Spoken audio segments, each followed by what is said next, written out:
If you take a second to look at both of the head coaches headed to the Super Bowl, both of them are white.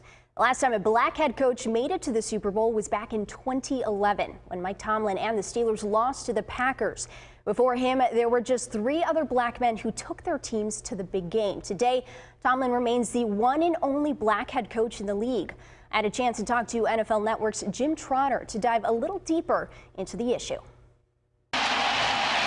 It's the elephant in the room that's gone on for far too long. Year after year, the lack of black head coaches in the NFL is a concern pointed out, and yet, somehow, in the year 2022, there is still just one black head coach. So what needs to be changed? Who needs to step up or advocating? You know what's fascinating, Samantha, is that whenever that question is asked, and whenever I might say it to a black who wants to be a head coach or a general manager, the response I get is, why are we being asked to fix a problem that we didn't create?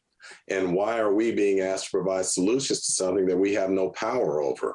Trotter believes the issue starts with getting to the hearts and minds of NFL owners, also a position that's never been held by a black man or woman. We're not at the table when those discussions are taking place on who is going to be hired to run these teams. It makes it that much more difficult to get a level playing field and to get equity here. Do you find when you talk to white people in charge about this issue that they get uncomfortable, or are they open to talking about it? How is that? Oh, no, they get very uncomfortable. I had a conversation this year with an owner where I said to him, point blank, why does the NFL have such an issue with hiring black people into decision-making positions? And this owner and I talk frank with each other, and we've had a lot of conversations. And his response to me made no sense. He started talking about things that didn't apply to what I was asking him. And ultimately what he said to me is, look, if blacks feel some kind of way, then they should go buy their own team and hire who they want to hire. And to me, that was the quiet part being said out loud. Aside from having diversity at the table when making these decisions, Trotter wants to see owners make a checklist of what they're looking for, as opposed to just somebody who can give great answers at a presser.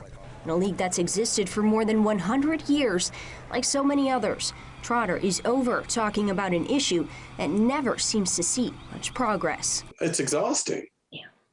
I mean, to be quite frank, and I don't just mean that as it relates to the NFL, I'm sure it's like this in other professions as well. The league office is doing everything it can to address this problem behind the scenes. The focus should be on the owners. We are now at a point where we have to keep the spotlight on the owners and say to them, what are you doing and why are these people not being hired? You're watching Fox 5 Sports Final.